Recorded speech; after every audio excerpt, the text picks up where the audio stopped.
Terry, we've seen a bunch of posters here that you've delivered to the Jackson Center, which date during the time of really World War II.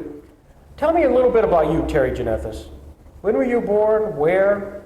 And give me a little quick biography. I was born in a small town in Albania called Boria, which is a suburb of the big city, Horcha. The reason I was there is because my father was assigned by the bishop for his to be the priest of the village Amboria. So he was there for 8 years. During those 8 years, two of the four of us were born in Boria during the 8 years that I'm talking about. Incidentally, the language you would think was Albanian in the churches and the schools, but not so. The reason being, without elaborating, that when the Ottoman Empire invaded the Balkans, they permitted, for some reason, that in order to punish the Albanians for whatever they had done, the Sultan in Constantinople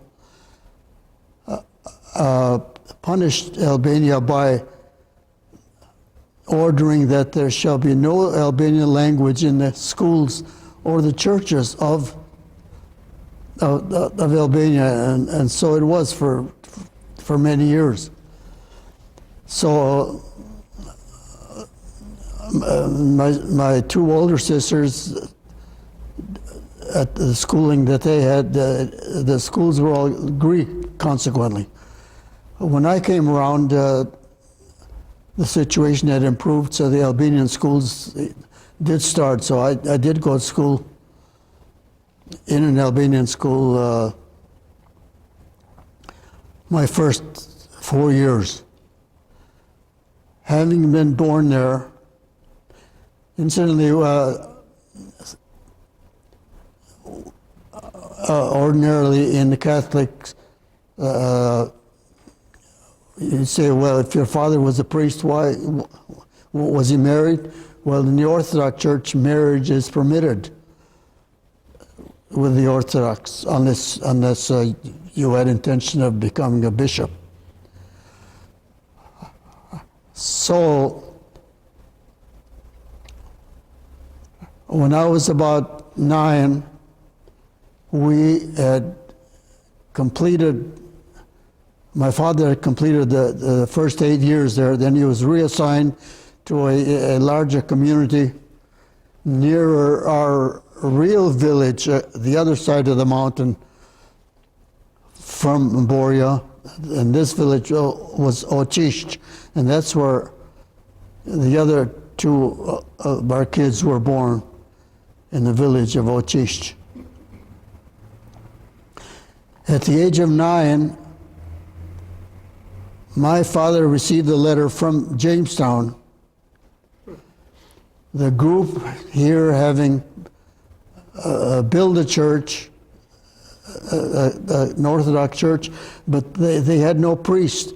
So many of the villagers who had decades earlier had arrived here knew of my father's credibility, so they took the chance of why not invite Father George to see if he'd come to America to be the priest of our church, thinking that the family would be, yes, of course. Well, that was not the case. We received a letter, and rather than being jubilant, that created such a problem that the definite answer was to write the Jamestown group, thank you, but But no, especially since they had said nothing about the family bringing over here. No, they just wanted the priest. Well, for months we deliberated and discussed, I being just not the oldest of the children, but eventually, after a lot of discussion and argument, my wise older sister, Sophia, we call it Sofika, which is like a little Sophia, said, well, I realized we were about to write the letter to Jamestown to tell them that thanks, but no. She came around with the word, well, just think this over. Maybe we ought to reconsider. For instance, maybe one day, if Father goes now, maybe the family could be, some arrangements could be made to go there too. At any rate, because of her reasoning, the discussion changed slightly. So after considering and discussing the situation, the decision was made in the affirmative. Well, okay, it's okay for Father to go. But then the question came up, is he going alone? No, they decided that maybe one of the kids should go with him. So I, being the older of the two boys, decided that I would accompany my father to come to Jamestown. So we did, and on January 1st of 1926, we landed at the Erie Railroad Station, which, by the way, there was no station then. It was just a temporary building while the new station was being built.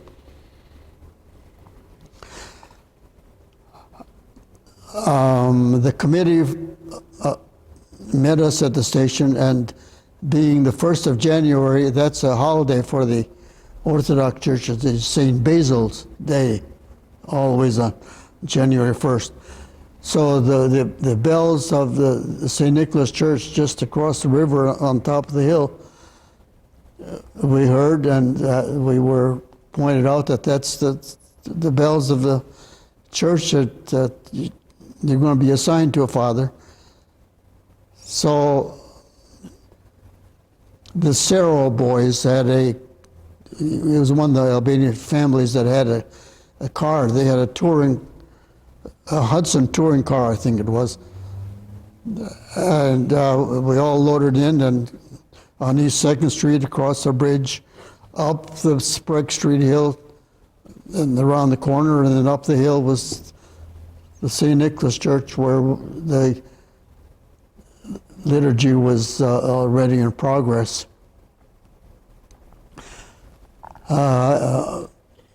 Naturally, we were invited, so my father was not asked to participate, certainly, but so we entered the church. Everybody was on their feet, not because they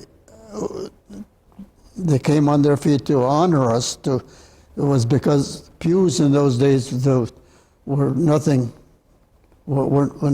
thought of in the Orthodox Church.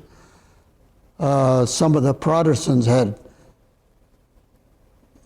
pews, but not the Orthodox Church anywhere. Well, there weren't too many in the U.S. at that time even.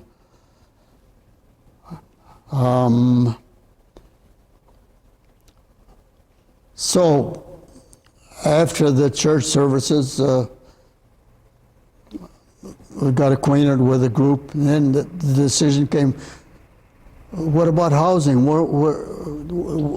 We forgot to plan any housing for the priest and his son.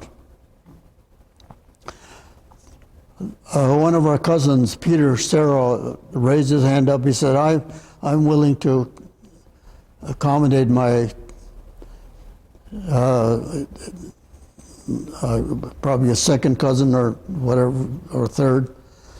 So he said, I'll provide the accommodations. So despite the fact that he had 6 or 7 other children of his own, we had to make arrangements and finally put up with that situation. Now, in 1926, how old were you? I was 9. I wasn't 10 yet. I would have been 10 in March. It was, as usual, Jamestown is about the coldest winter, and the heating situation in that house was provided by the wood and coal burning stove in the kitchen, and then a big barrel-shaped stove in the living room, and that was the heating situation. But besides being the crowded, it was not the most convenient. And to my father especially, the situation was pretty grave. You think he might be excited being in America, but then when he was told that in the robe, knee-length robe that a priest would wear in the Balkan countries, he was told that he had to dispose of that. He would have to dress like the rest of us do. The only change would be that the collar he can keep. But the hair that he had bundled over in what do they call it, a bun, that and his whiskers had to be trimmed. And not only that, the situation, the more the longer they came here, the more disgusted and unappreciative he came. So it was not a comfortable thing for father, or a happy situation to be here. So with that background, in my case, being 9 and then 10, the older sisters of the Spiro family were asked to take me to the school, and at that time, it was the old Hall Avenue school that is now not there anymore. So they took me there, and there's one teacher named Miss Mariu, as I recall, took special care of me, and then placing me in the 2nd grade with not one word of English. She stayed after school and took me to what amounted to what I had missed in the kindergarten and 1st grade after school. So she, with her help, I eventually learned a few words, and so naturally I would have been behind several years from the rest of the group. But as things went up, I advanced so that eventually, when I got to high school, I was within a year of the people my age, so I was satisfied with what happened. In fact, and then having being in the honor roll in my senior class, number 10, I guess most people thought I was pretty well I did pretty well considering the situation. But with my father, he had no desire to learn English. His enthusiasm was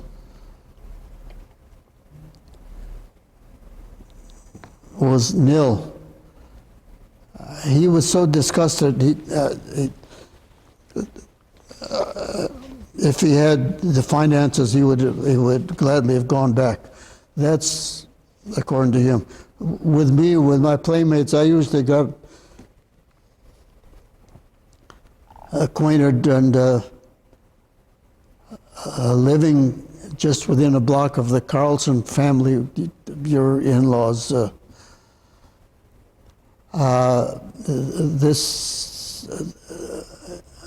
think it was the youngest of the Carlsons, half a dozen kids or so. He and I got together and got along pretty well, and we became buddies. Unfortunately, because of the accident that Stanley had in the Brooklyn Square area a couple of years before graduation, that our friendship departed. That was my first disappointment. Well, tell me a little bit about Stanley. This is now personal, because that's my mother's brother. No. Yeah, what was he like? What was he like? He was smiling, and where some of the other kids treated me as a foreigner, he and I got together, and when we played kick the can on the street or whatever we did, he was always on my side. So I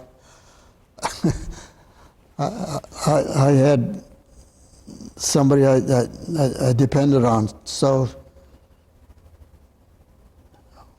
I'll never forget Stanley. Then he had his older brothers, Harold and Henry, and Gladys, and who else? Ruth and Phil. And Phil, of course, yeah. And they all had to leave Jamestown, as seems to be the case even now, but they all did well for themselves. But the Carlson house was the popular house. Incidentally, across the street from the Carlsons was on the corner of Chapman and Mount Vernon, the Anderson house. For some reason, the kids had no regard because of his grouchiness, and especially on Halloween night, they would dump his garbage cans right on the porch. And so that Anderson family never became friends with the youth, in contrast with the Carlson family. And then the Constantines, of course, being right next to the church, and the Ketchies, we all got along very well. And the playground was the empty lot across the street from the Constantines, and that's where we played baseball and football, and I finally got acquainted with the games that the kids play here. So.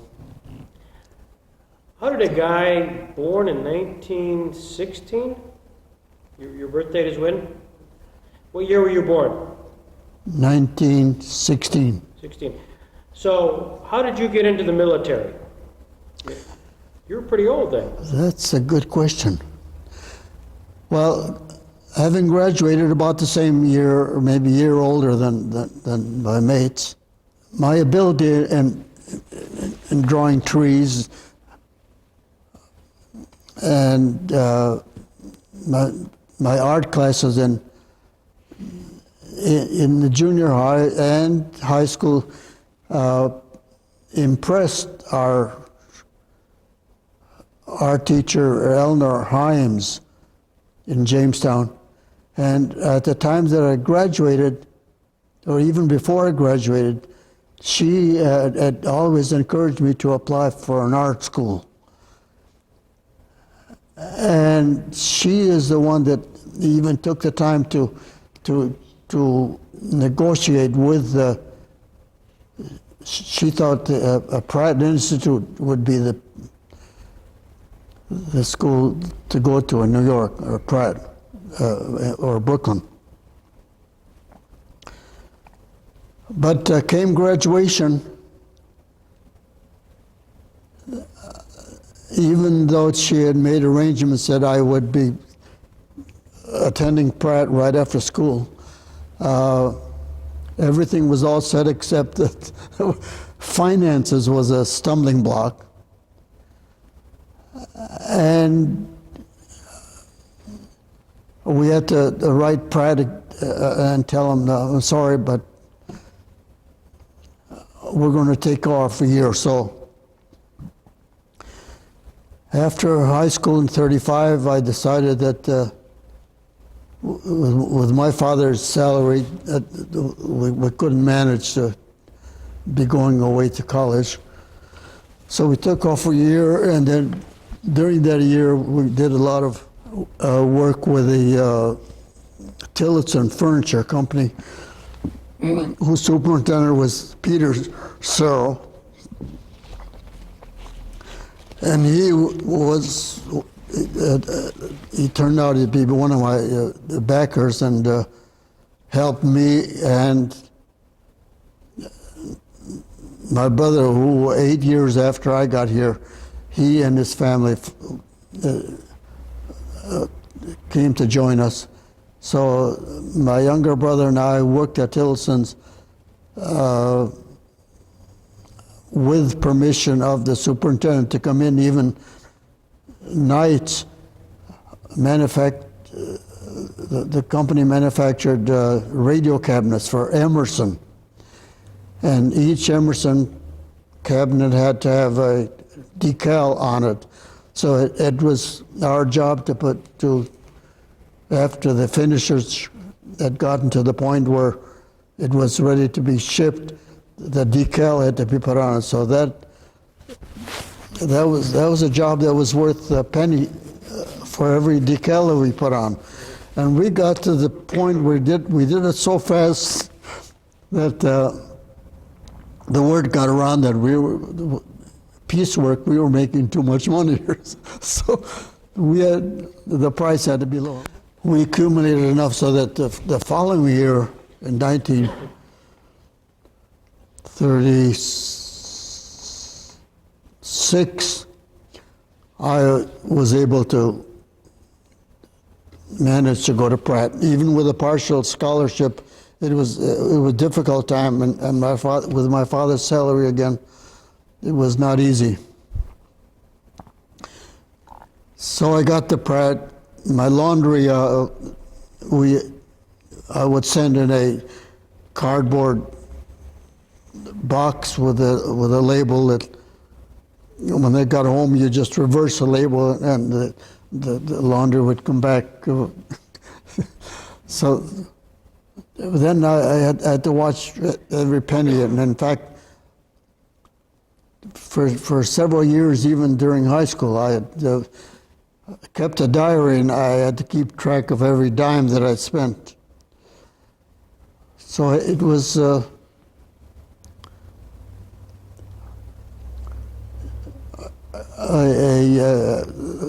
few years of having, and I should mention that during all this time, it was Depression. The influence of the Depression, even with the napkins, these sizable napkins that they serve now, even in restaurants. I have the feeling of cutting it in half and using the other half for a hanky. So you guys that came after Depression, you're lucky. Any other question? So get me into the military. How did you get, Okay, after graduating Pratt, I managed to get my first job in New York. And before I had really gotten into the job, I received a letter from Uncle Sam. there you go. Greetings. I thought, I thought maybe having had art experience that he probably had found out my reputation. I had won a poster contest at Pratt, which I'll show you later. I thought maybe Uncle Sam had heard about that, and I figured that maybe he wanted me to design his letterhead, or at least his calling card or something. This was FDR. But no, it was just a greeting that you are invited to join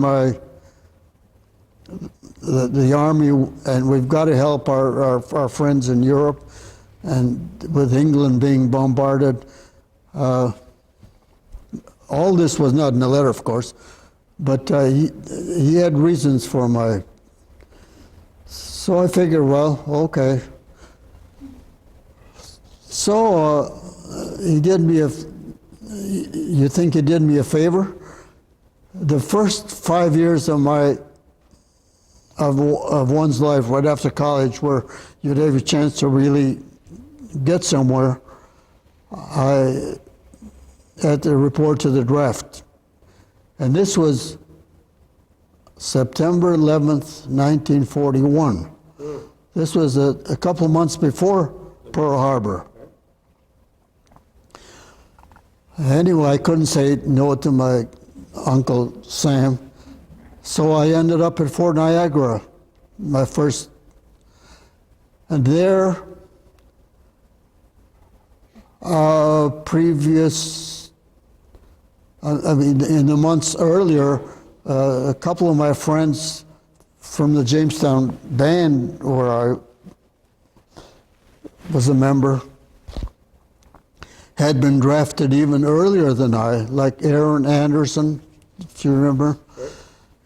He, George Butler, and others. So at Fort Niagara, before I had too much experience with it, after my first KP, in walking around the post, I met George and Aaron Anderson, and they said, "Hey, how would you like to join the band here?" And that was the first happy thing that happened to me that I can think of. I said, "How could I could say no to that?" Had I not met them early, in a couple of days, I was scheduled to leave for Denver or Memphis or somewhere to be shipped out of the Army, but that kept me in the band. And would you believe that lasted about 3 years? So my first 3 years in the Army was at Fort Niagara. Mm-hmm. Meanwhile, I got involved there first because I had a camera and I was taking photos all over, and as the groups came in, I would take a photo and develop it in the basement of the building, where I built a dark room. And I made some nickels, so that helped buy the film and stuff. And then headquarters. You ran nickels? What did you say? About nickels? Well, nickels and dimes, everything counted. Okay. And then at headquarters, having had our experience, they called me in. Well, we'd like some signs. The grass around here seems to be needing warning, so keep off the grass signs. But I designed a nice one. I added a little more art to them, so that helped keep the grass cleaner. But eventually that artwork led to my necessity for posters of what the camp needed, whether it's boxing area or announcing a dance or.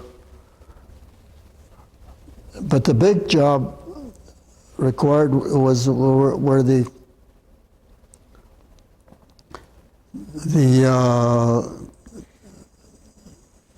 colonel of the post asked me, "We have the PX, and there's an empty wall, and we'd like your idea of what can be done to decorate it." And that resulted into my designing a poster the size of this wall practically.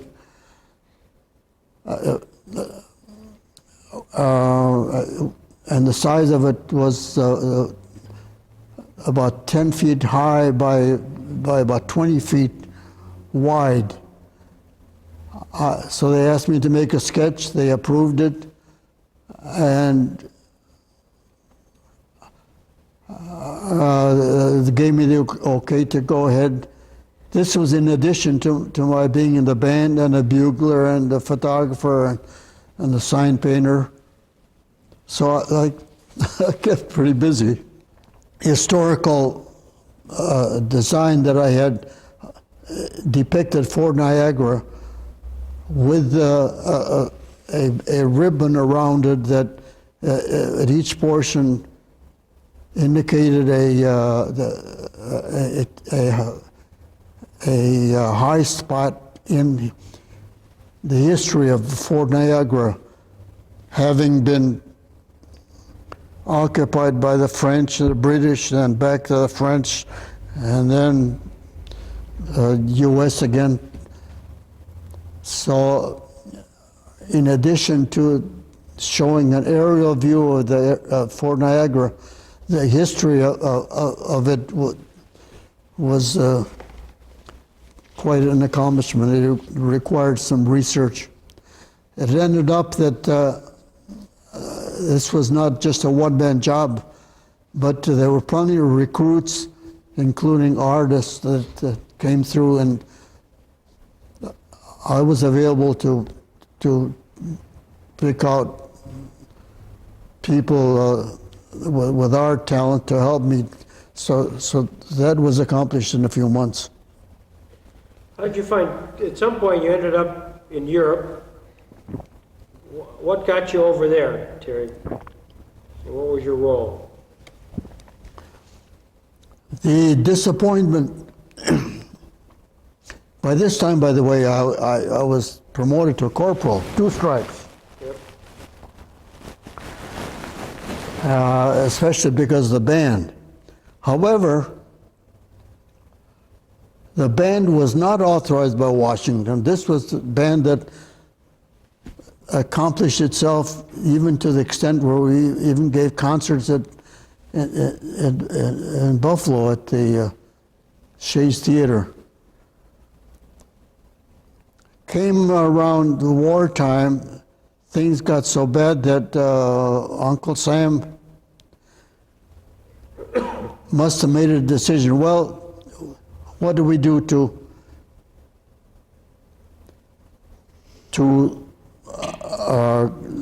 get more arms? England needed more arms.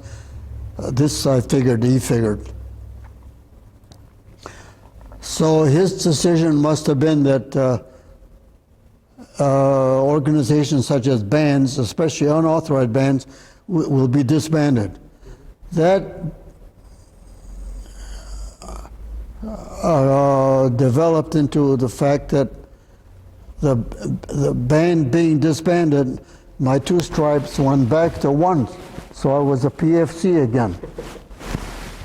In addition to that, I must have been pretty dumb, because with all the accomplishments that I've made in, especially the paintings in the PX, that the colonel would have thought of, well, maybe I better give him another stripe. I should have been a sergeant, wouldn't you think, after all those years? Instead of that, losing my corporalcy back to BFC, the band disbanding, I was too dumb to go and tell the colonel, look, don't you think I deserve to at least keep my corporals? Things was in such a turmoil before I ended up at Fort Dix to be sent elsewhere. And so they did. But before I left, the Fort Niagara people were nice enough to say, well, you've been a permanent party here at Fort Niagara. We don't want to just send you out to infantry or whatever. What's your choice? And that gave me an opportunity to make my choice. And I said, the Signal Corps, knowing a little something about the Signal Corps, with maps and such, I might be doing drafting. So I ended up at Camp Crowder, Missouri, in the Signal Corps. Well, that went fine for a couple of weeks. And each morning, by the way, we had to get up in the morning and report for calisthenics. One morning, the regular calisthenics sergeant was sick or something, and they had to have someone to replace him. And here were all these staff sergeants, master sergeants, all around me. So when the major asked, we need somebody to take the place of the calisthenics man. Please raise your hand. You'd expect the sergeants. So nobody raised their hand. You're a PFC. Are you sure you can? Yeah. So I had to climb up on the platform, and we had that kind of training at Fort Niagara. In addition, I mean, we didn't just do sign painting. And it went out beautifully. So for the next few days, I was handing the calisthenics of hundreds of guys every morning.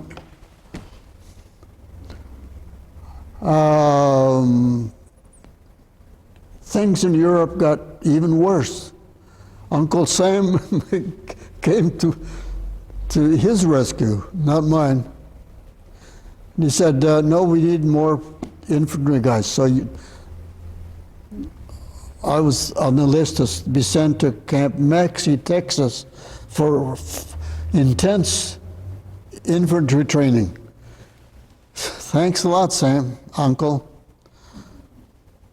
So I ended up there, believe it or not, as cold as it was at Fort Niagara, some of the bivouacs that we had at northern part of Texas, I don't know how I survived being so cold while training for infantry.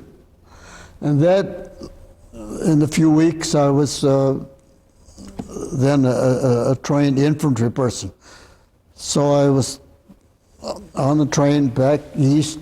I ended up at Fort Meade, Maryland, for a few days before I was sent to Kilmer, and at Kilmer, New Jersey. This was not assigned to a division. We were packed into a boat like sardines and headed for somewhere. This was late 40, in the fall of 44. With our overcoats and all, we figured we'd be heading for Europe. But no, the next morning we woke up and we were in the Caribbean. Warm, we had to take off our coats. Now, where do you think we're headed for? We'd ask the guys. Well, some would guess, well, maybe it's the Pacific, or some said Europe. No. And then we were traveling east.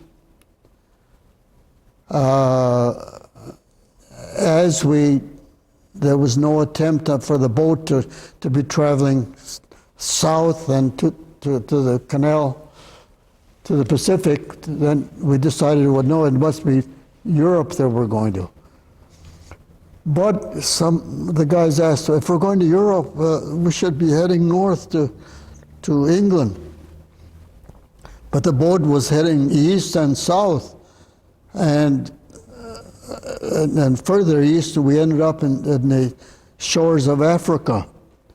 And we figured, well, what's going on here? And then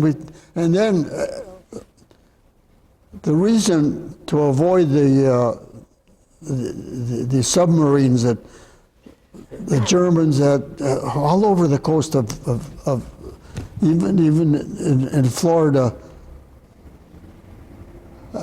and Long Island, and you probably heard of stories, or we heard of stories later, that these Germans were so clever that they had developed their English so well that they landed on the coast, went to theaters, and nobody knew that they were Nazis. The infestation of the subways were such. At any rate, we ended up along the coast of Africa, and then to Spain and north. We ended up in Liverpool. As soon as we got to Liverpool, the first thing that on the megaphone came from the coast is, anybody on ship a banana? They had need for a banana, which was the life-giving item to save the lives of a couple of GIs. And nobody came through. Who would have had a banana crossing the several days of the Atlantic? So that was impressive. Anyway, we ended up getting off the ship, being loaded on a British railroad during the night. From Liverpool, we ended in Southampton. So that's about as much as I saw of England, the nightlife. And of course, there were no lights permitted on a train. No lights in England anywhere, because the bombings of the constant bombing of the Nazis at that time. So at Southampton during the day, there was no time left over. We were loaded on a boat headed for France. Now, this was not, I never got into the landing like the Normandy guys did. But nevertheless, before we ended up in France, the Germans who had occupied France were ready for any ships coming in. So we survived. We finally managed to land in France, but it was landing in France now was not like the Normandy in June of the guys that more than half of them were just never got there. So we got to France. We were loaded on a train called the 40 and 8. We were told that the translation of that was, these railroad cars accommodated 40 people or 8 horses. That's where the 4 and 8 came through.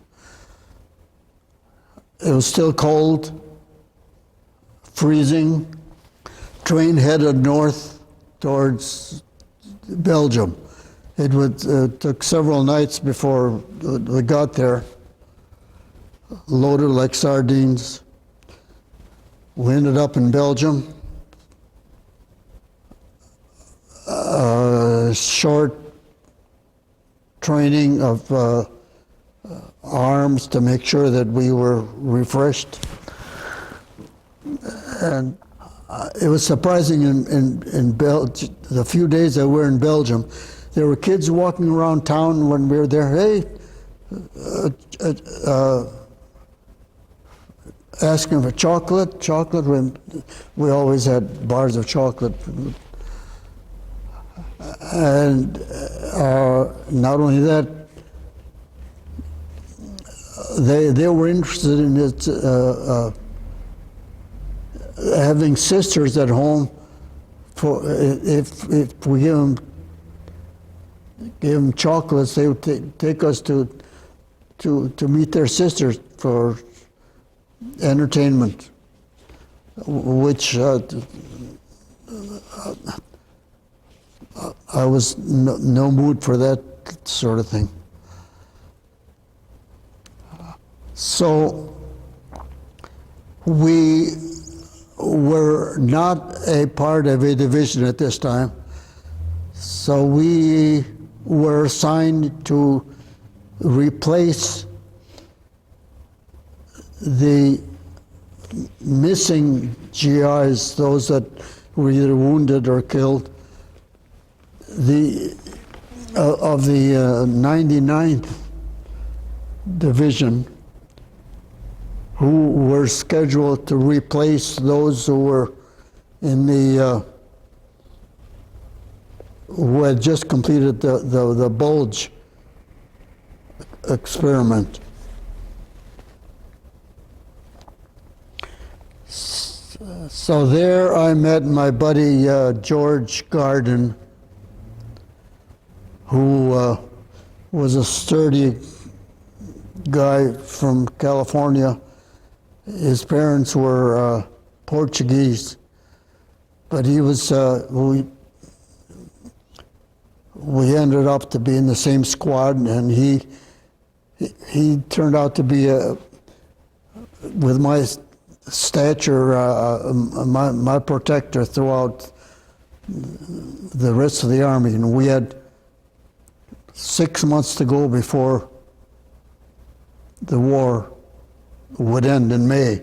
So this was January or thereabouts. So we started entering Germany.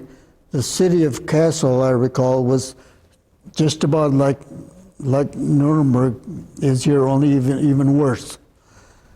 And having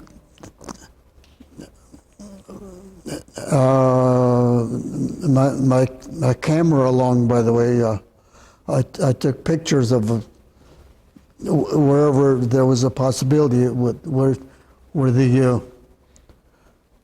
oh, thank you, where the resistance was not extensive. I would take pictures, but having to be careful, I was warned. I was impressed with this. The city of Kassel was so bad that as were all the other communities right after that. But then we came to the Rhine.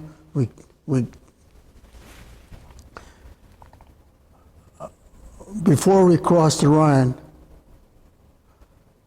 having fought several weeks, this was March. On March 26th, on my birthday, while waiting for the crossing of the Rhine, the Red Cross girls were there to greet us, and that was really something. That was like a departing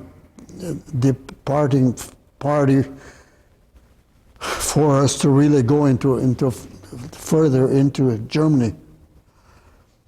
And with smiling faces, that was quite an encouragement.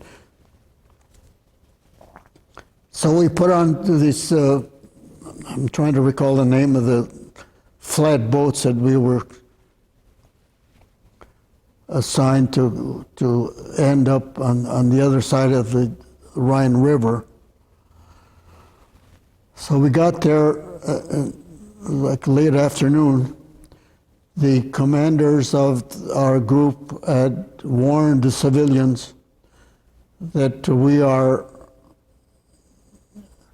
taking over the city, and several blocks of the houses were asked to find relatives or somewhere to go because we're taken over. Well, that was quite an experience. Not having slept in a good bed, we ended up in a feather bed in this particular house, and we had the idea of the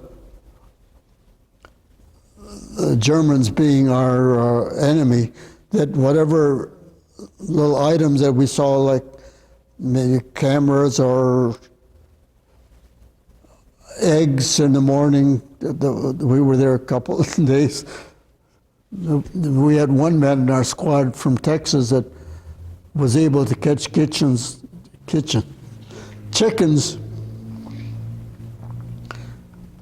with no effort at all. And some of us guys were good cooks. We had even cooked breakfast and eggs, and the curiosity of the house, we would search around for any souvenirs, like knives or whatever, so that the house was pretty well taken over.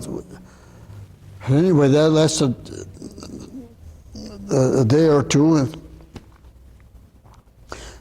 and then we were assigned to march on through villages, and then the resistance of the Nazis became fierce.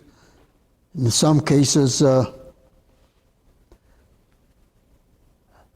they had arranged with bombs so that one of our units lost 50 people, almost 50 of GIs were killed in this bunker. So we passed on from village to village, mountains, crossing rivers. It was still cold, muddy. Our second lieutenant, named Schuler, we lost at one particular hill on one of the lesser rivers. One story is that this lieutenant went over to check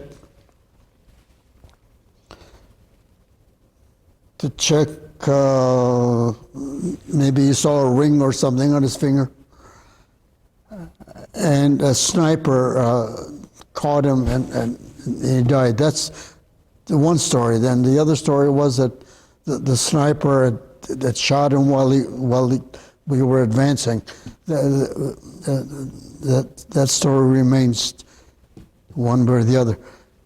So the lieutenant was replaced by the staff sergeant took over. So we would fight from one village to another, to a mountain, to a river, to eventually resistance came or lessened to the extent where, as the tanks went by, we were invited to ride on the tanks until the resistance of the Nazis was such that we had to disembark the tanks. Excuse me. While on this tank, by the way, one of the souvenirs I picked up was a mandolin in one of these houses. And it was small enough, so I managed to carry it. So on the tank, we would sing, and I would accompany the guys until the snipers came around more with greater danger, and then we had to. At another point, while marching on from village to village, we found a bus, and one of the guys, there being no resistance, somehow he had managed to put gas in his tank and invited us to ride the tank for a while, until the captain heard about this thing, and he said, "That's not permitted." So back into infantry marching again. But all the time it was resist. At one time we came to a road which was not wide enough for the tanks to come through, so we were ordered to drop our rifles, pick up the shovels. When the war ended, Eisenhower decided that, well, we've got to get our troops to the U.S. The quicker the better, because if we get them there, we can help the Pacific troops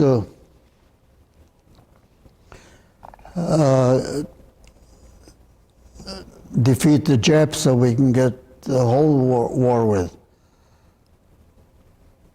However, with greenhorns like me, having been in Germany less than 6 months, I had not enough points to be considered to be shipped out by plane or ship as the guys that had the months of service under their belt.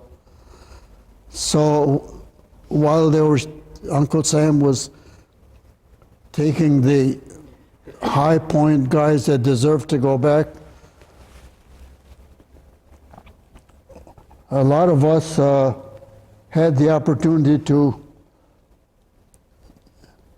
replace, for instance, if I was a PFC or corporal, I could have become a sergeant and so on, as the guys, because the division had to replace the missing personnel. But with me,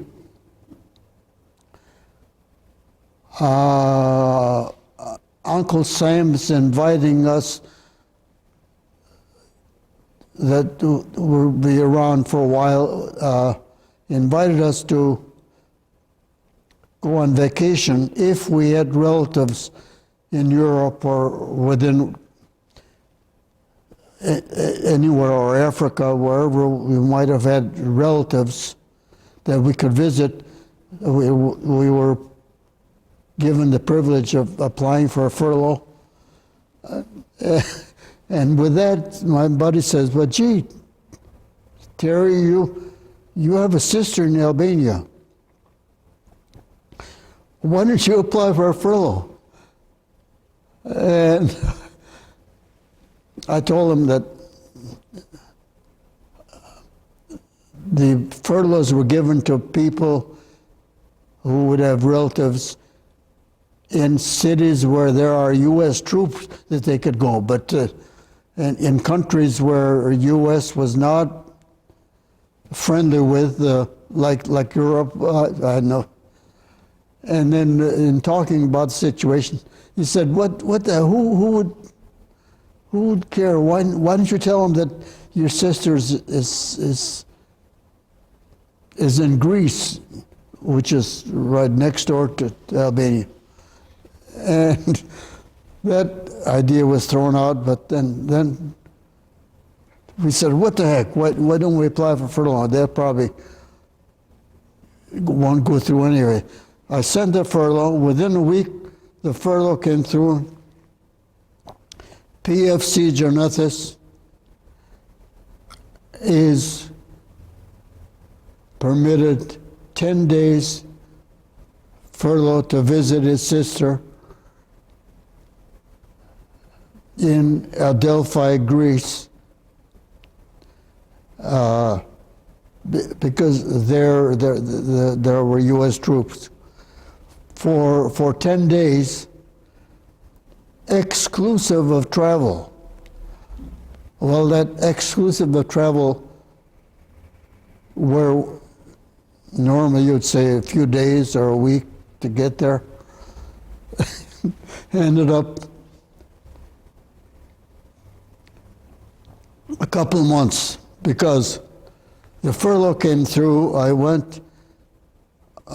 left Wiesbaden, from Wiesbaden to Naples, not to continue on to Adelphi to visit my sister, because that's not where my sister was. My sister was across the Adriatic to Albania, which was 100 miles from Bari, Italy. 1 week from Naples to Rome, back to Naples, back to Italy, roaming around, asking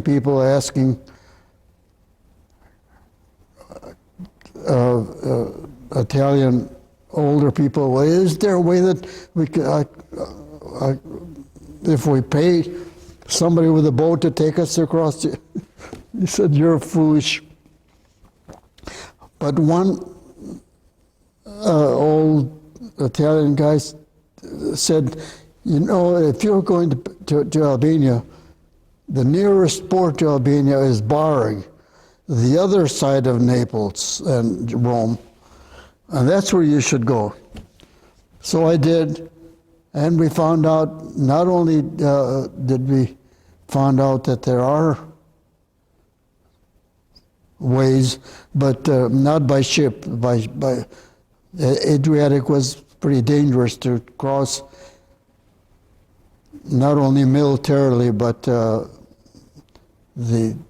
especially at that time of the year, for any boat to cross.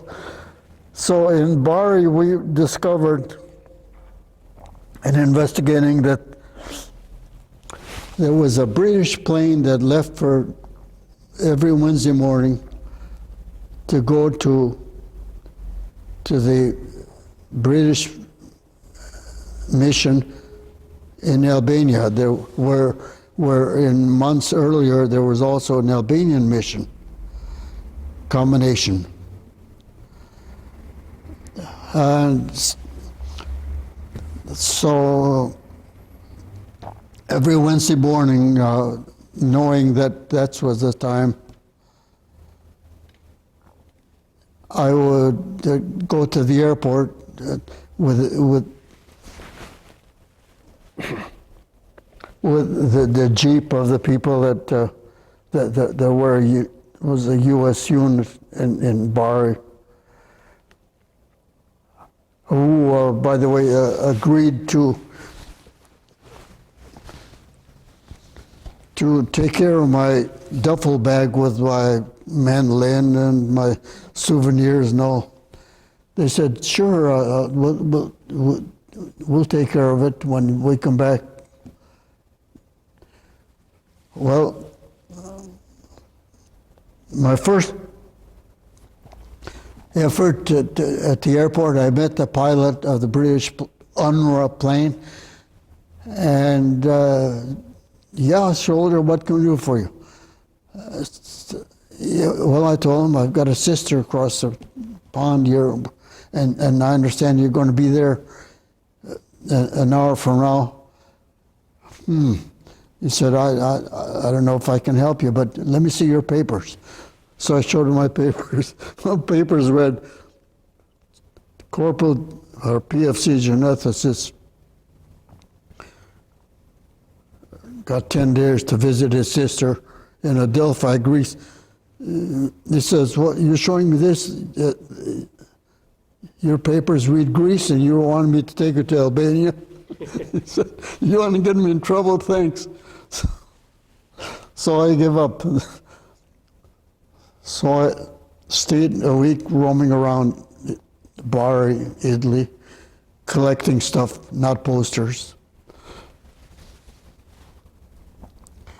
Came around the next morning with a Jeep. This unit drove me to the airport, and I approached the pilot again. And he said, "Look, I told you, you're going to get me in trouble if I try to help you. You've got to show me better excuse." At any rate, we argued. I gave up the second trip, came back to Bari, roamed around museums and the theaters and the movie and whatever I would do to kill time. Bari was not big enough to have a USO, where, like in Rome, at a USO in Rome, it was a fun thing, hundreds of GIs, coffee, donuts, girls greeting. Bari was stingy in that respect. Came the third Wednesday, I went to the airport like a fool, not having any choice of the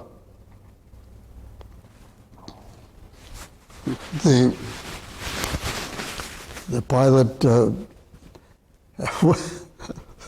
So I approached him and he said, "Well, soldier, what? I told you what I thought of the possibilities. What are you here again for?"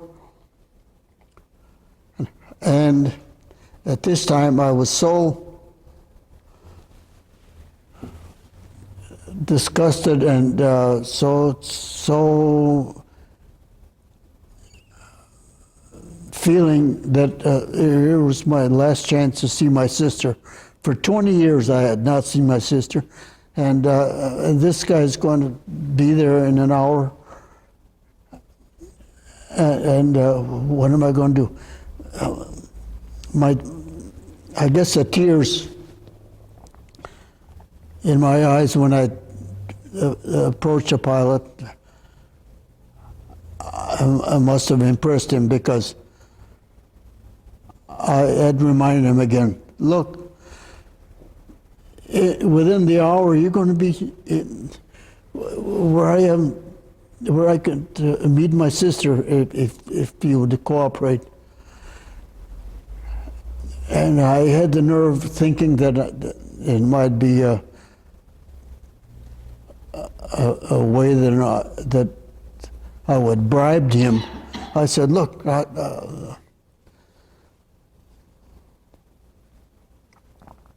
if you're going to be there, how would you permit me to come in as a stowaway if I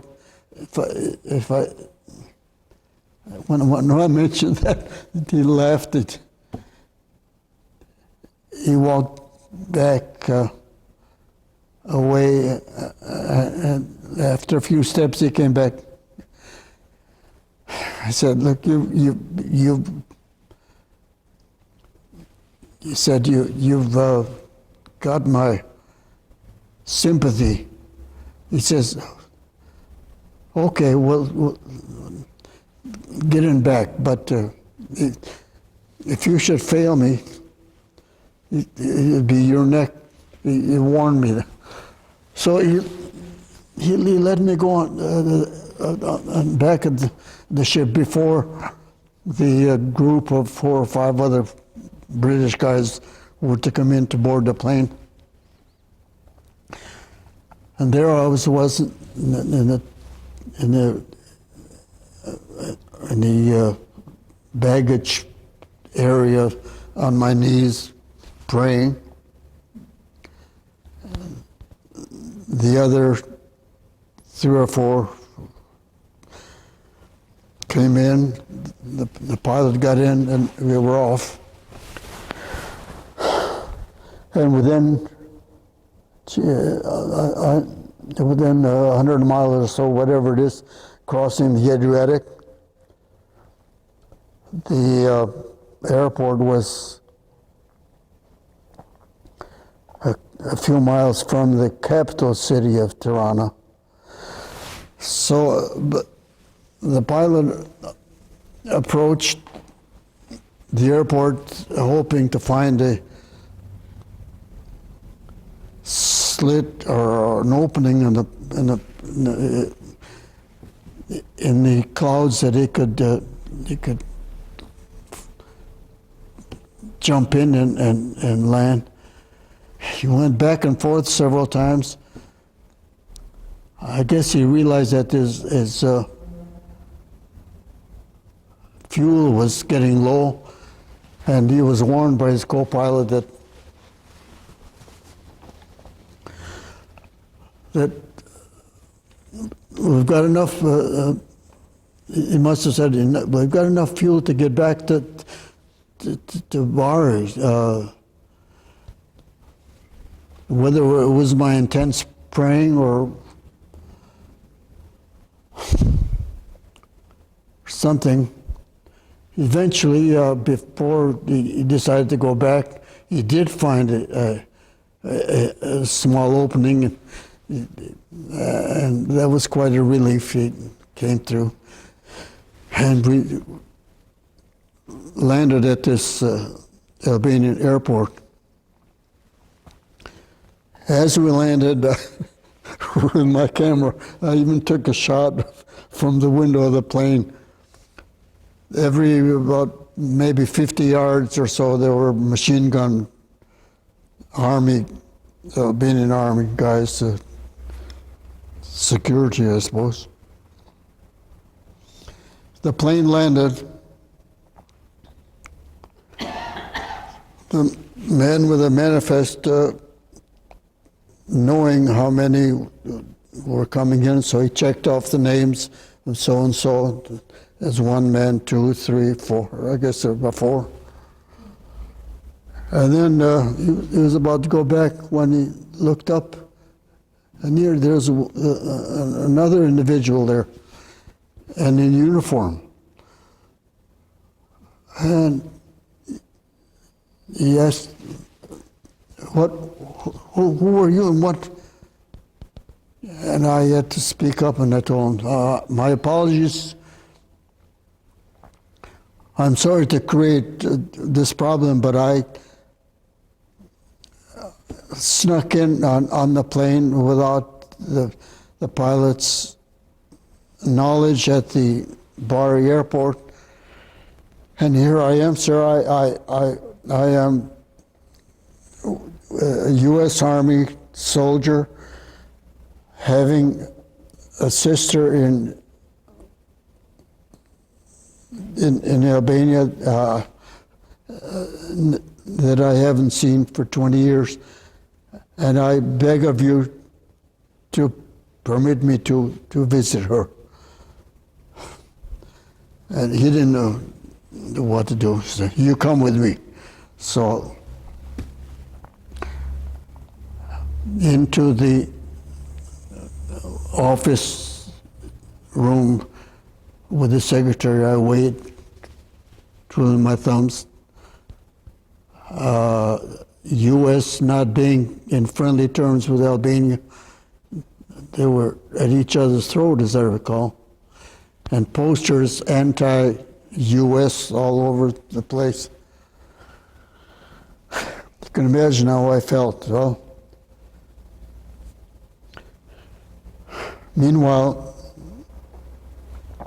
I had my bag and I was hungry. I picked up a chocolate from my bag while waiting. And then I noticed at the further corner, the office lady in uniform. And it occurred to me, why don't I ask her, maybe she'll let me use the phone. And I asked her, and she said, yeah. She didn't know of any danger doing that. So, in fact, she offered to call. What number do you call? Well, I told them the British Embassy.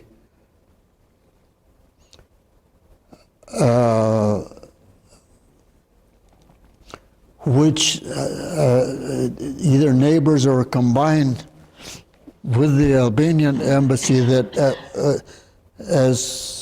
had developed to just 2 or 3 people. So I talked with them on the phone. I explained I was a U.S. soldier. My sister here I'd like to visit that I hadn't seen in a long time. And this Albanian, what was left of the Albanian mission, a guy named Steve, a one-armed man, he said on the phone,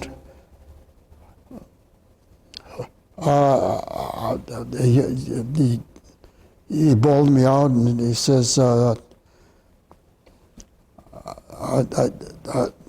he made it clear that he didn't think he can do anything, but he'll come to the airport to visit. So within the hour,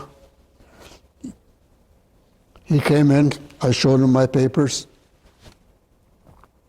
which he asked for, and he looked at them and he said, "Your papers say to Greece here, and you're in Albania. You foolish boy.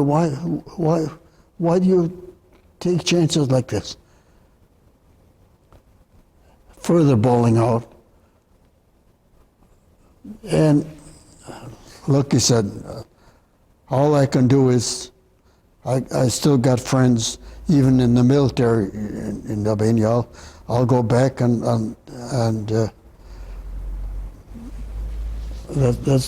that's all I can do. He was no encouragement.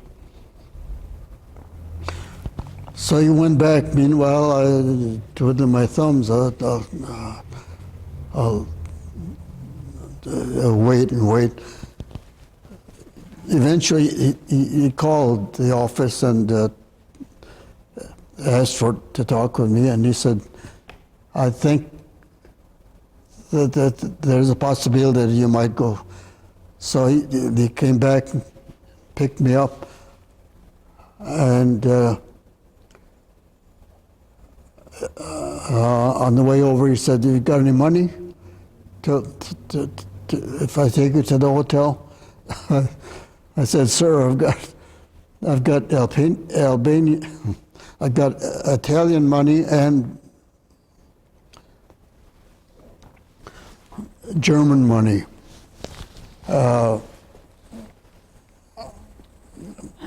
Well, he says, "Okay,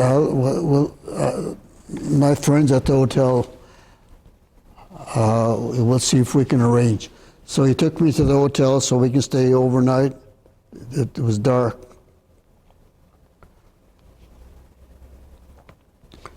And he approached the hotel man and explained to him that this soldier doesn't have any money, but when he meets his sister, I'm sure would you trust him?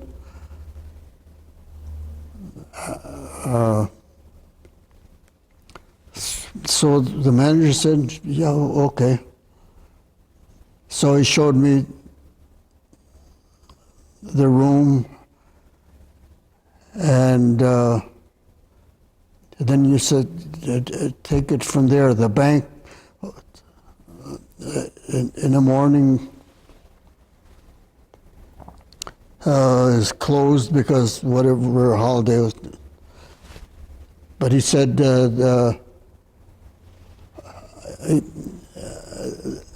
here's the instructions, or you can go to the banker's residence. So I got to the hotel. They fed me a meal in the morning, breakfast, having instructions on how to get to the banker's residence to exchange my money for Albanian currency.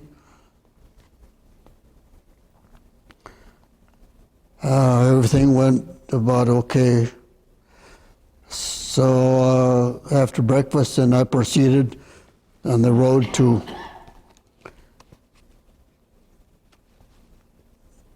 the banker's residence. On the way over there, I ran into a guy with a French coat, and he was curious to know who I was, and I told him. His name was Chile. He was a relative of the Chiles that were in town here. And knowing that I had to go to the banker's residence, he helped me further. So down the road, I finally got to the residence. By the way, this is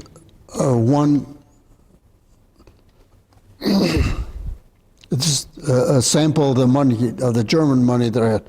1 mark, which is equivalent to $1, that after all the German marks were kaput, and you can have a bushel full of $1 million mark and they were worth nothing. This $1 was worth more than that. So I was ready with my money to show them for exchange. I knocked on the door, a double, big, heavy doors.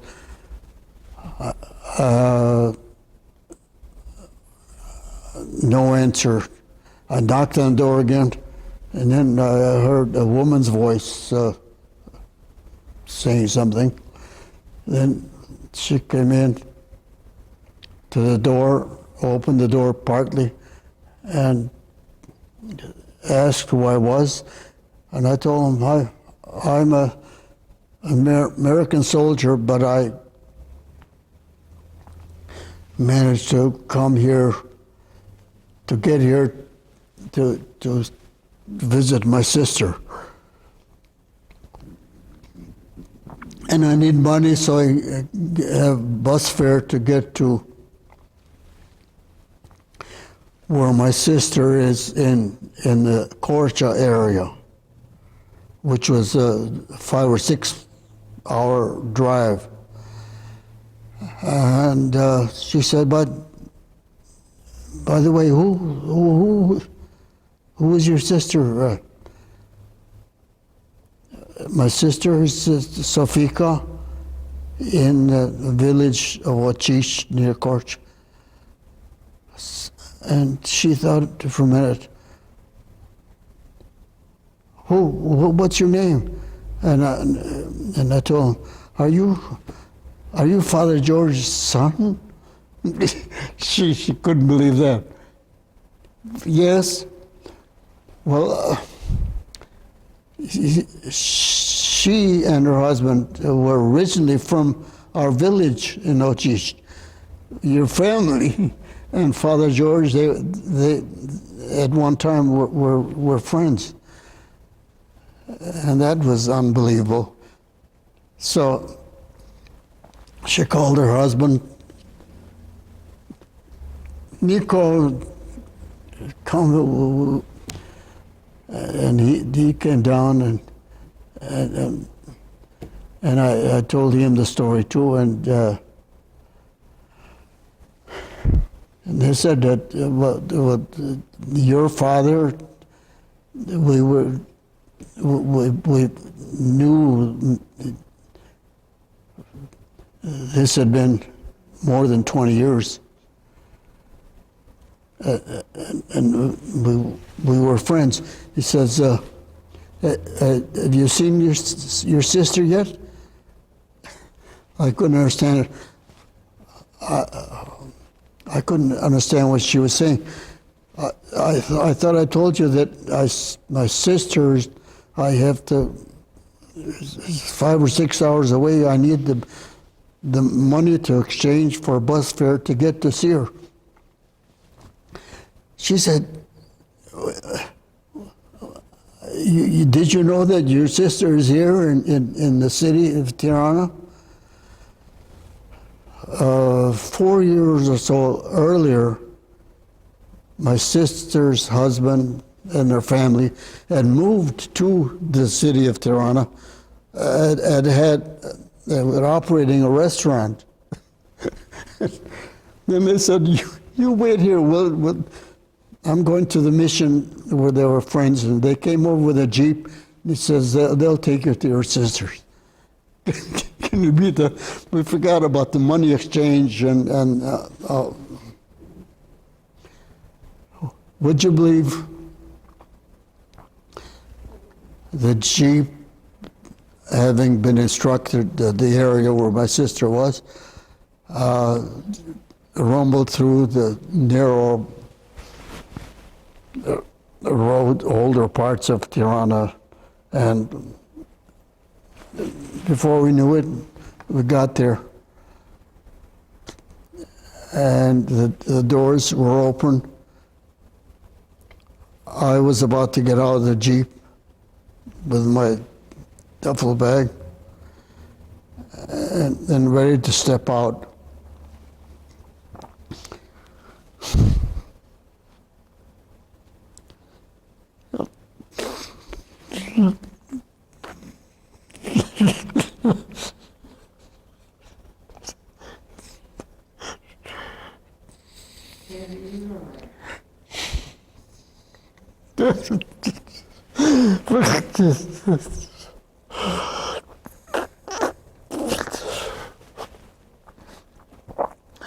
My sister was on her knees baking on the ground floor pita.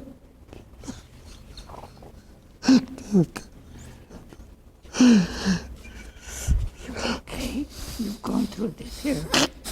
There's a hanky. Oh, here, where's your hanky? Anyway, Okay. And then thank you. put that, now let's finish it. The next.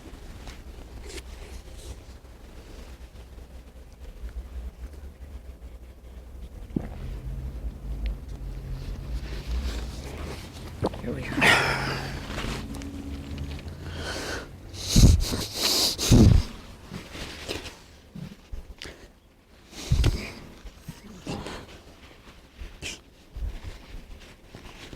If you can believe it, she looked up and recognized me.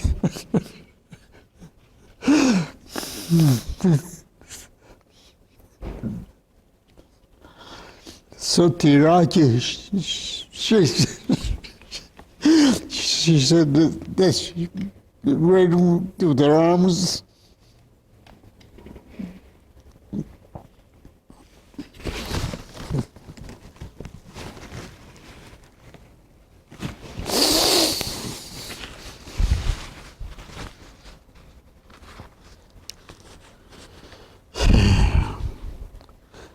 Anyway, after 20 years we met, we embraced, stayed embraced for a while. She had 3 kids then, and they came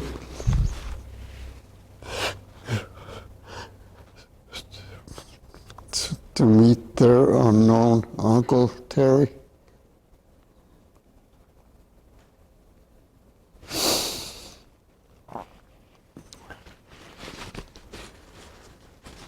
And that's how I met my sister. Wow.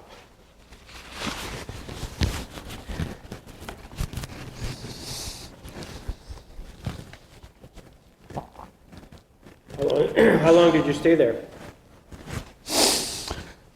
With no intentions of, or no schedule of knowing when or how or how long, and having entered illegally, it didn't occur to me until after a few days. So I'm here. How am I going to get out? I certainly couldn't go out to the Albanian government. Look, I came in as a stowaway, but could you arrange to have me out? So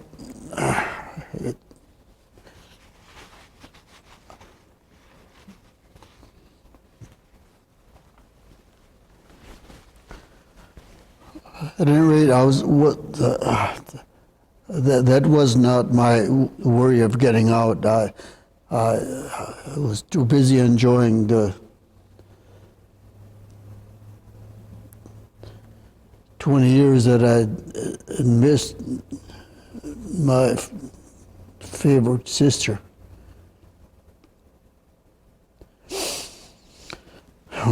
Incidentally, Well, by the way, you had another sister. I'm glad you mentioned. This other sister and my brother and mother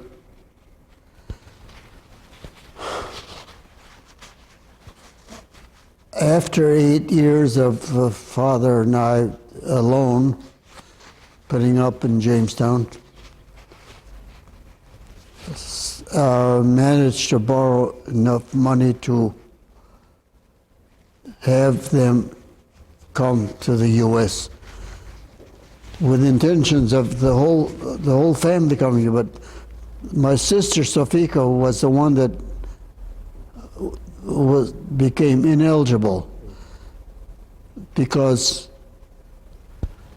during those 8 years, being of that age, she had fallen in love and got married, and that she became not family anymore. She became somebody else's family. So that's why the 20 years, though the family came in after 8 years here, my sister Sophia had to remain there during communism, then raising kids.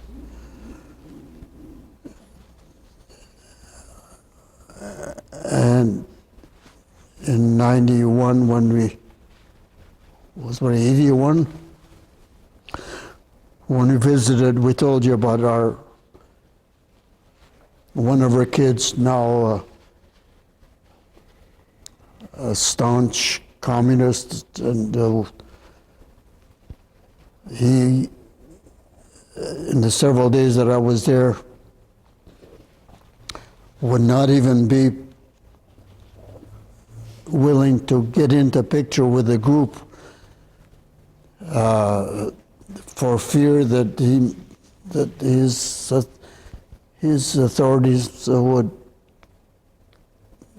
would connect that he might have Western tendencies. Which reminds me to ask the Newly's cousin, Plaku, was one of Oja's. Oja was the dictator, was one of Oja's group of few that were his best friends that ended up, because of having Western tendencies, and he tried to escape, and he was shot. That was a relative of Newly's that never made it. So communism in Europe, having been coached by first the Russian communists, and then the European government decided that you're not communist enough. So the Chinese unit came in and joined the Albanian communists, and they were really staunch Stalinist. That's where my nephew had gotten his education and training, and you can't blame him. Where was I? Well, Sofika, just out of curiosity, she stayed in Albania. She never was able to come over to the United States. Sophia? Yeah? She stayed in Albania? She never got to the U.S., no. Got to US. She never got to see an ocean liner or even visit another continent. She never got to Greece. And then with Yugoslavia, they became enemies too. So for a little country like Albania to be in so much trouble, not being friendly with Greece or Yugoslavia or Bulgaria or neighbors, that poor thing, surviving and raising 4 kids in communism. The Chinese came in and established a metallurgic plant in a city named Elbasan. So with the Chinese, they got acquainted pretty well, and things went fine until Oja must have been such a brainwashed, frantic communist that even Chinese communism was, in quotes, too soft type of communism for him. So that's the type of communism that Albania had built up to under this guy, Oja. To fill out the, your mother is able to come over to the United States, your brother, your other sister, and your dad. And did they stay in Jamestown? Did everybody come to Jamestown, or did your dad have another mission or parish or church elsewhere? Did he go elsewhere? Your dad served the church here. Was it St. Nicholas Church? Yes. Oh, yeah. For 25 years. 25 years, okay. Yeah. So he was the first 25 years of St. Nicholas permanent priest. Yeah. Did he stay here, or did he die in Jamestown, or did he go elsewhere? Go to another church? Oh, he died in Jamestown, yeah. No, his enthusiasm for English was nil. He never learned English. He had no desire. But his faith, he was the kind of a priest unlike anyone that we've had since. I think the nearest one now is the one that we have today, which you'll have to meet someday. He's really something. I mean, this new priest, if anybody is sick and he hears about it, whether in Warren or Wellsville or wherever in our communities, he wants to go visit. Okay, Terry Jonethis, we left, last time where we ended up is in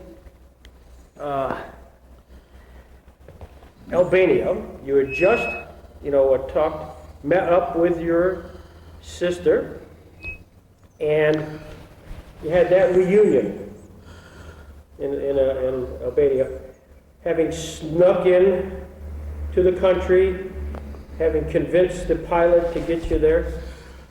And that's sort of where we ended. Greg, one question is asked, well, now you got to Albania illegally. How'd you get out? How did you get out? Yes, I said, good idea. I never Yeah, asked but that. you want to go back to Paris. Well, I want to get to Paris, but let's talk about that too. Oh. How'd you get out? Yeah. It must have been a godsend, because at that time, the Enver Hoxha, who was in charge of the Communist Party, wanted to show the world that Albania too can be even though a communist country can be democratized, is that the word? Right. By him having the idea that he should have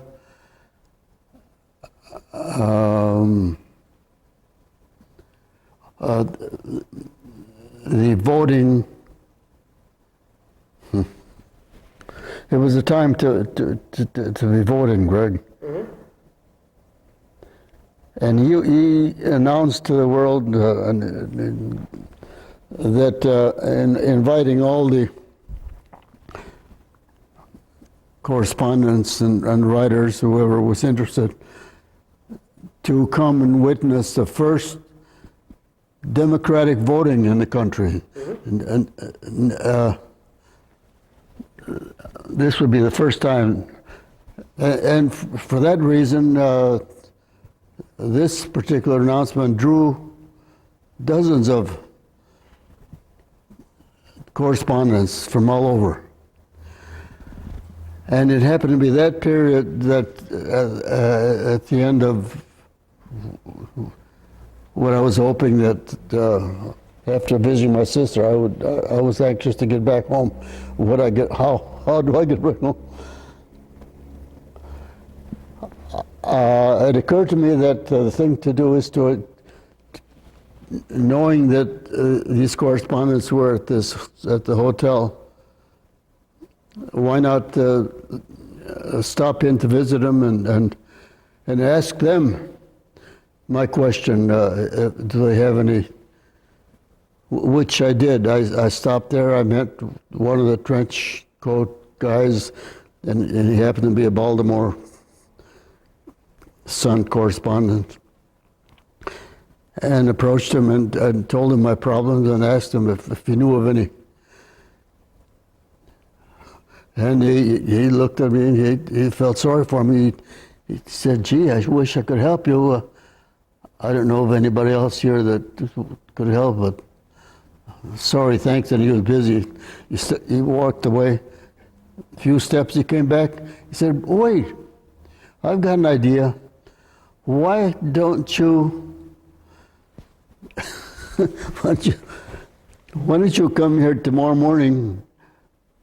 The voting is already taken place.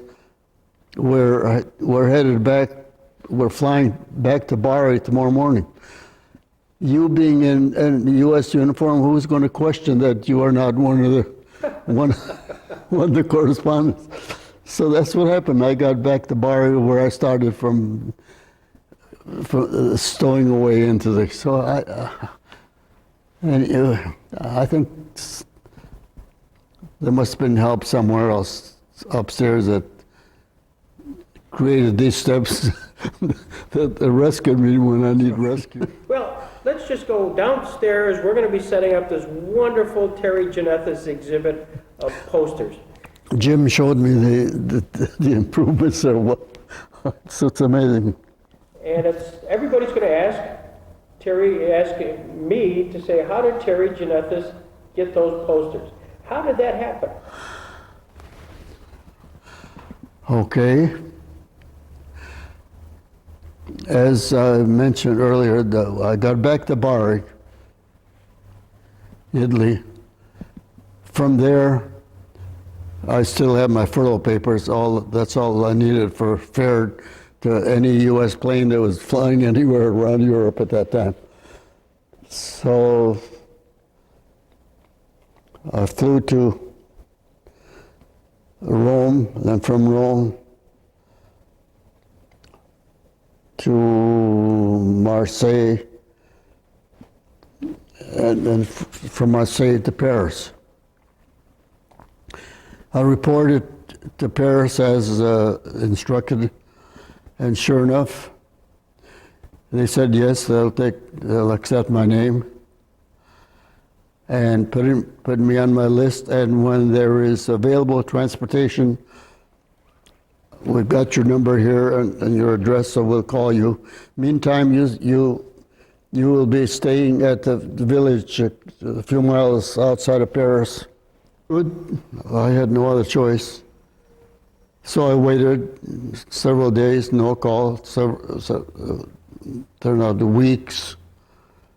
Meanwhile, trips to Paris, to seeing and viewing whatever Paris had to offer, including the Eiffel Tower, even meeting a girlfriend there, I recall.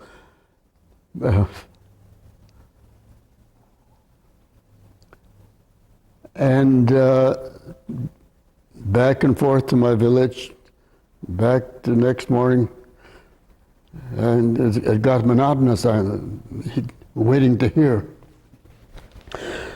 Meanwhile, I took weekend trips to Brussels for one, the Riviera Beach, another, coming back, still no word. Back to Paris, then shopping around for souvenirs. I ran into this bookshop where amazingly a bookshop and a printer. There was even a book of my 69 division that had been printed that I knew nothing about. So I picked up one of those, and then looking around, there was piles of other old stuff to be had. And I saw these folded posters, opened up one of them, I was impressed. And without looking at many of the others, asking how much, I don't recall how many francs, because at each country, in Germany we had U.S. marks. In France, well, it was the same German marks. I believe they were accepted as currency in France. I don't recall exactly how much these posters were, but seeing one of them, I saw this whole pile. For whatever reason, I said, well, you want so many francs for one. For the whole deal, well, what kind of... Well, they figured out how much, whatever it was. I had enough money because I got every month we got paid. The Army pay even that amount. I forget what it was.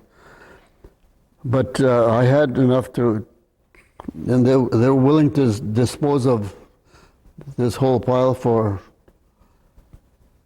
X number of francs, and we made a deal.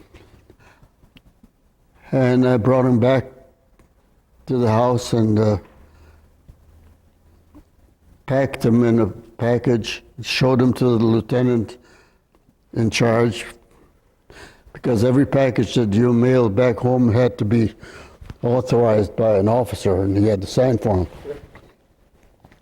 So he looked at him, he saw nothing objectionable, okayed him.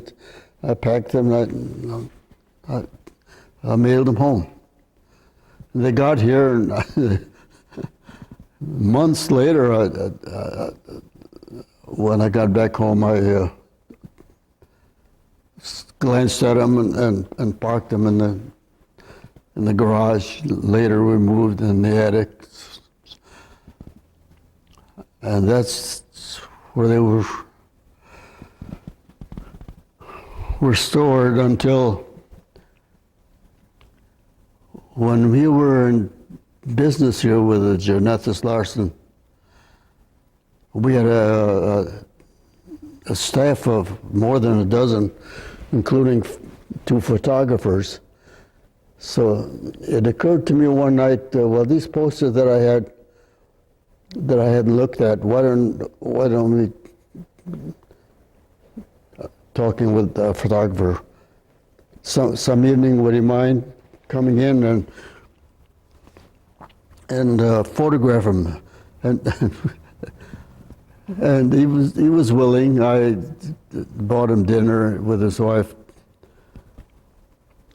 and in a couple of nights we took all these, photographed them, and the next week we had slides of each one, which I stored away and didn't see for a long time.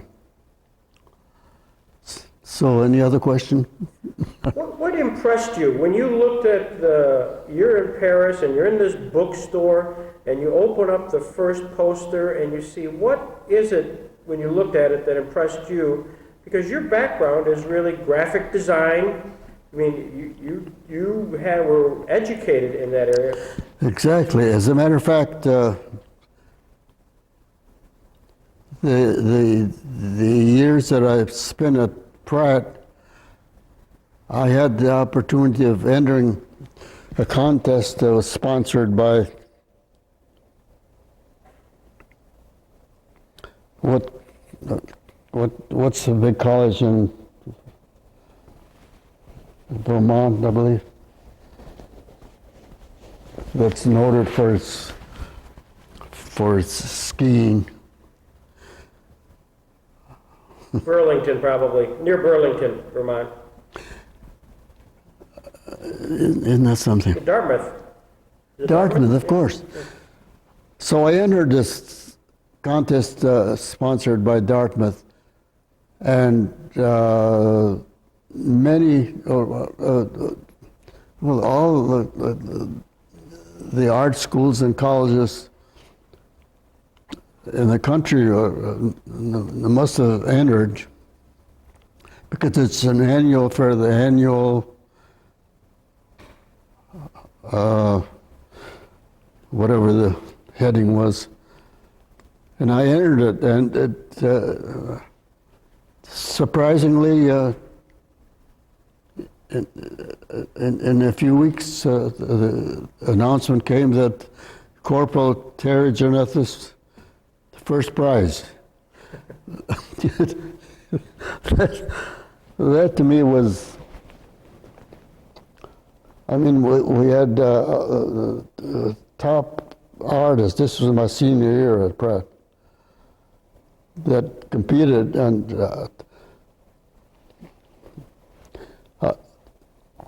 I even have a poster somewhere. I look for it, I can't find it yet. But I've got slides and duplicate prints of it, if necessary, if somebody wants to look at them.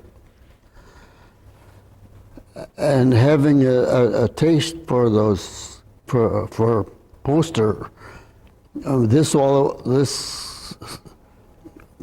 these posters of these German designers that impressed me with the power that they seem to display.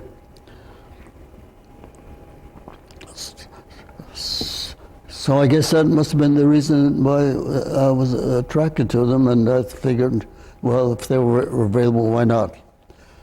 Did you get any sense that here you are, an army, and this is the post-war occupation by the Americans in Paris, and the bookstore owners have this memorabilia, poster memorabilia of Nazi occupation, that maybe now's a good time to sort of get rid of this stuff? Definitely. Oh, I must have had that behind my mind, Greg, because something told me that it might be useful. Even I guess I must have dreamed that if I visited Pratt in Brooklyn, that I could show them. In fact, some of these names of the designers we had heard about in our art classes while at Pratt. As a matter of fact, one of our instructors at Pratt was a German designer who had mentioned some of these names that I saw on these posters, who taught at Pratt for a while, and I, being the airbrush, for some reason, it wasn't an airbrush class at Pratt. It's just that I experiment with it as much or more than anybody else. And I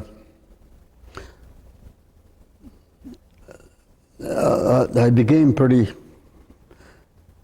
well acquainted with the airbrush room, and eventually, even though I wasn't elected to be I was sort of expected that if anybody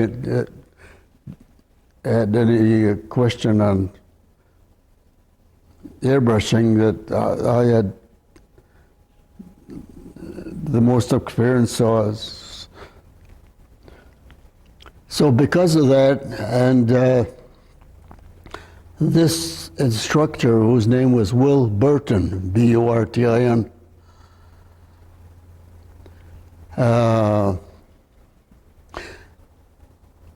after leaving Pratt, he got more famous as an artist, eventually becoming the chief designer with Time and Life in the Rockefeller Center building. And I worked with him not at his downtown office, but at his studio on 8th Avenue, about 80-some street, just across the street from Central Park. So whenever he had occasion to need for my help, he would call me, and he would assign me whatever was necessary. So I came back to Brooklyn and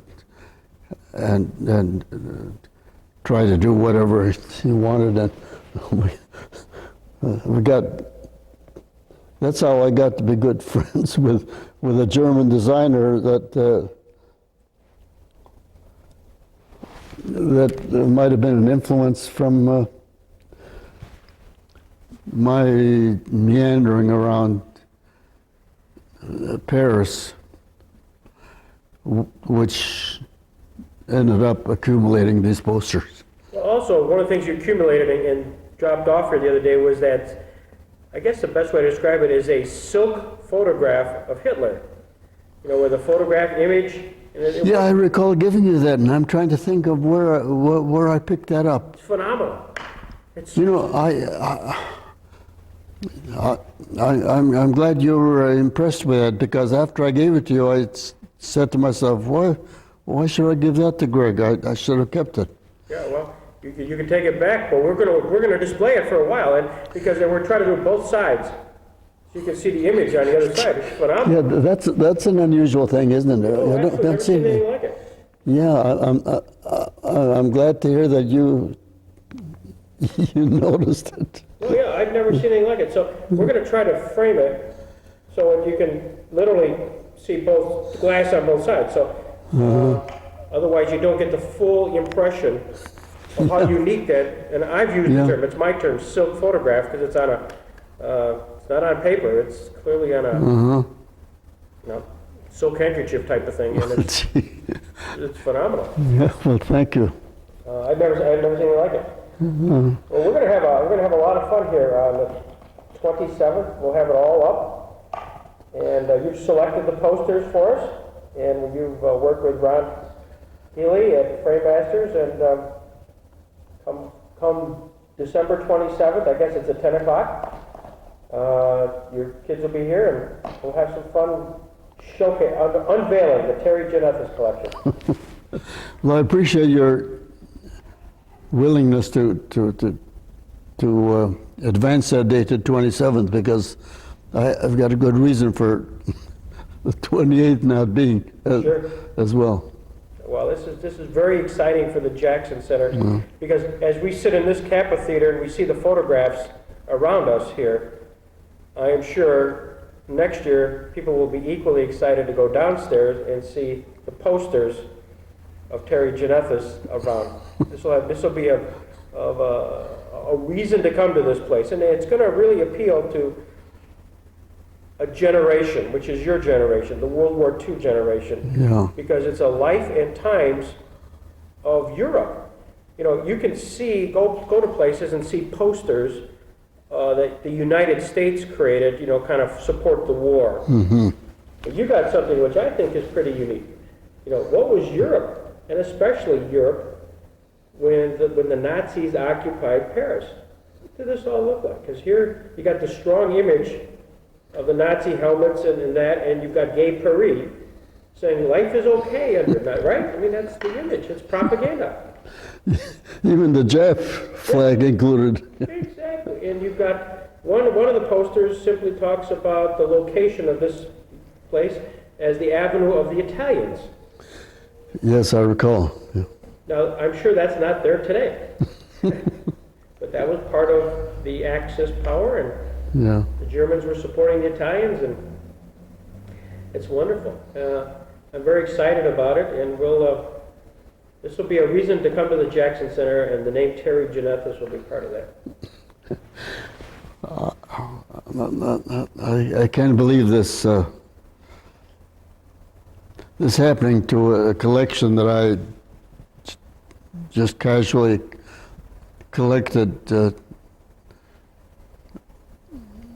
not thinking that there'd be much of any use, but only because I had experience in posters in high school, and I figured, what the heck, and they must have been cheap enough. I don't recall the price that I paid. Did you buy them all from one dealer? Yeah, they're all in one bookstore. Well, you can tell they were not used. I mean, the color is pristine. It's not as if somebody pulled them off the walls or, outside and then folded them up and sold them.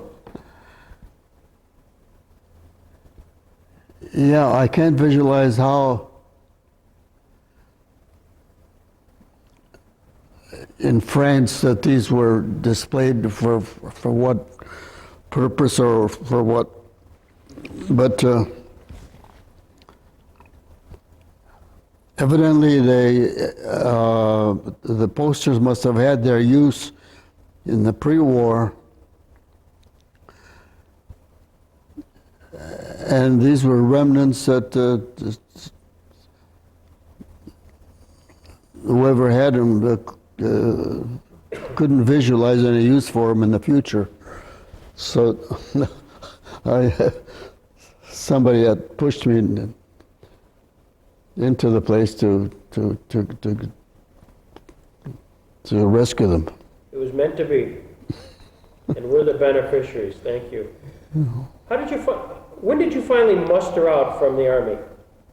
What date would you finally come back to the States and go back home? What date? End of 45? Because of the returning back from visiting my sister, the 10 days of furlough officially, they authorized the days having elapsed, and then weeks and months rolled by, and then I returning back to where I thought I might enjoy my division, to find out that they were, when I arrived at Marseille, the ship that carried my division must have just the day before or a couple of days had gone, and here I had no one to report to, so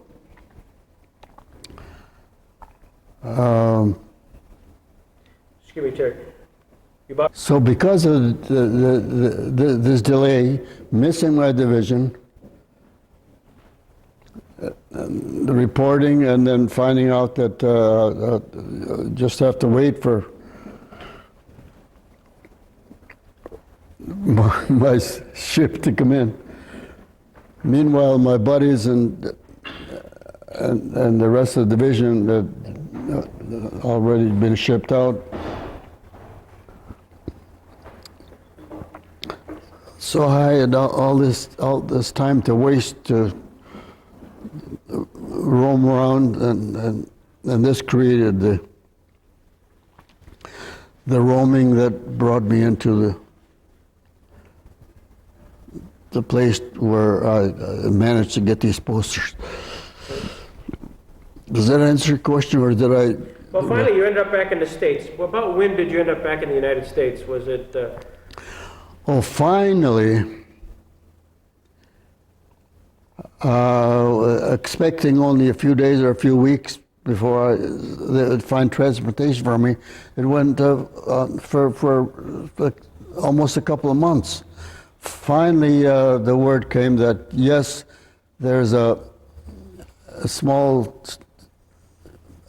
commercial ship in Antwerp that I was to report to on such a date that was shipping out. So take that ship, and there. That was it must have been about early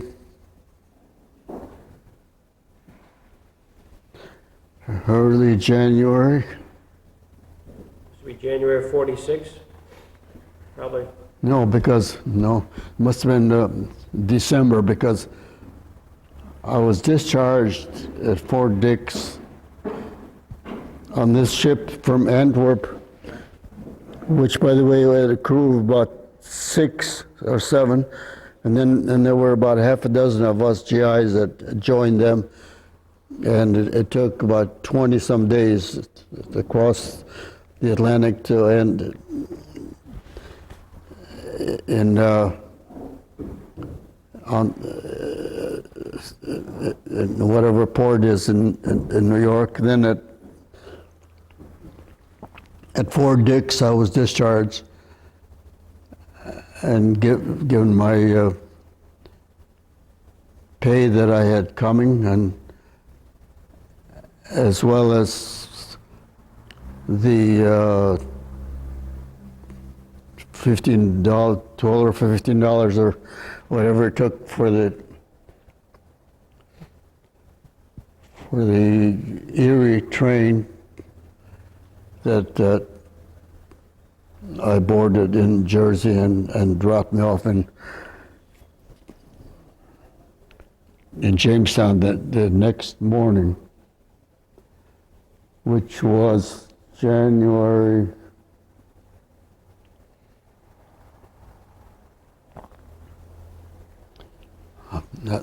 I've got a record of that date. I'm surprised I don't remember. Hey, I'm just curious, had you told your father and mother and brother about your meeting with your sister in Albania? Had you written to them? As a matter of fact, there was some way of communicating. My parents did find out that I was visiting my sister, and I've got the telegram that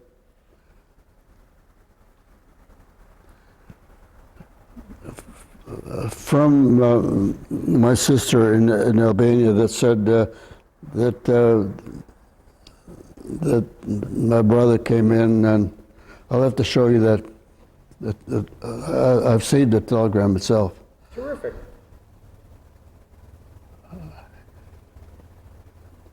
Which, yeah, you're not interested in even that detail, but I happen to save those the documents that you didn't mention anything about the fact that Newly I had met much earlier, and even though we weren't real close friends at first, because I had my eye on Newly's cousin, who is much prettier, but it turned out she'd be too tall, so Newly and I communicated. I've got a whole bunch of letters, as a matter of fact, even from Germany and France, informing her that. By the way, while in France, I stopped at the Stars and Stripes newspaper office and was offered a job, and to wait, because whoever I was to replace was to be shipped out, so I would be available. And he became available by the time that I found transportation, so I never got to work in the newspaper office in New York and Paris. So you come home, you catch up with your girlfriend Newly, and then get married when? Yeah, she happened to have saved the letters, by the way, that I read her. Good. And I've got a whole bunch of letters to save that I retrieved from her after I came back.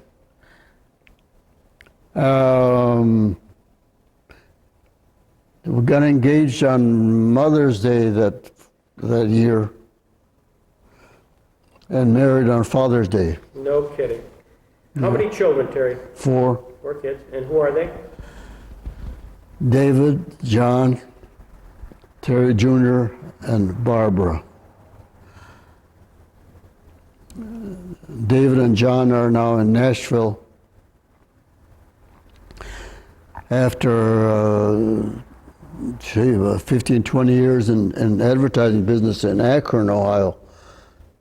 Then Dave was persuaded to join John in Nashville, where they are now, and they have an advertising or recording studio, and that they're doing well. Meanwhile, John played 3 or 4 nights a week on contract with this guy who doesn't want to even let him go if John wanted to. He's in demand. I'm so pleased with his progress. So I have no complaints. Terry Jr. is doing well in Florida, in West Palm. He's in real estate, but he and John and 3 others had a band, and they played in West Palm for 10 years. Did I mention this before? Yeah. And they worked at a night spot for 10 years, and what ended that was when John went to the doctor and for an exam, and the doctor, opening up his mouth, said, "John, how many packs of cigarettes you smoke?" John laughed.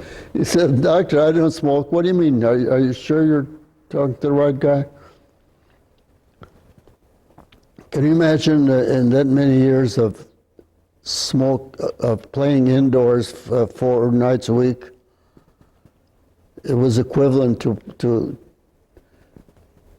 the doctor's estimate of several packs a day smoking. So that quit the band. John then, just the next block from our house in Singer Island, Florida, was invited at the Holiday Inn, and he played at the lounge, and he gained a lot of audience and friends there. So he stayed there until somebody told him that, "Look, you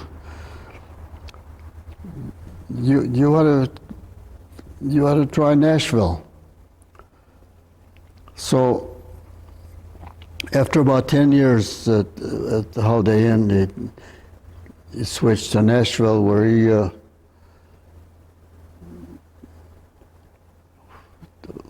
has developed, or he has several CDs, and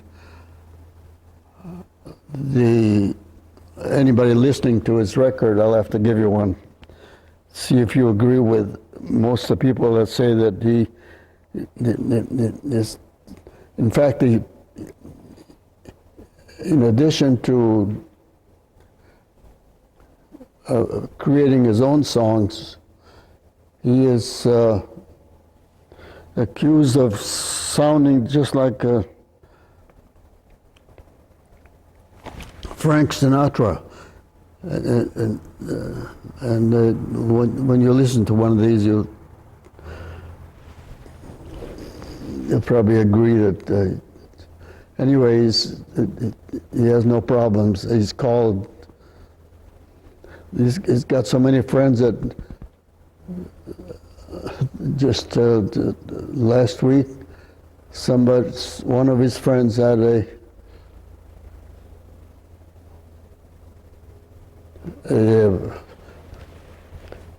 an occasion where he invited John from Nashville to fly over and for that event. One other person had made John promise that at his funeral he wanted John to sing this particular song. So he's a busy guy. Not only that, but he travels frequently, every couple of months, to Florida to make sure that the house is in good shape. He's such a hard worker, and then when he comes here, he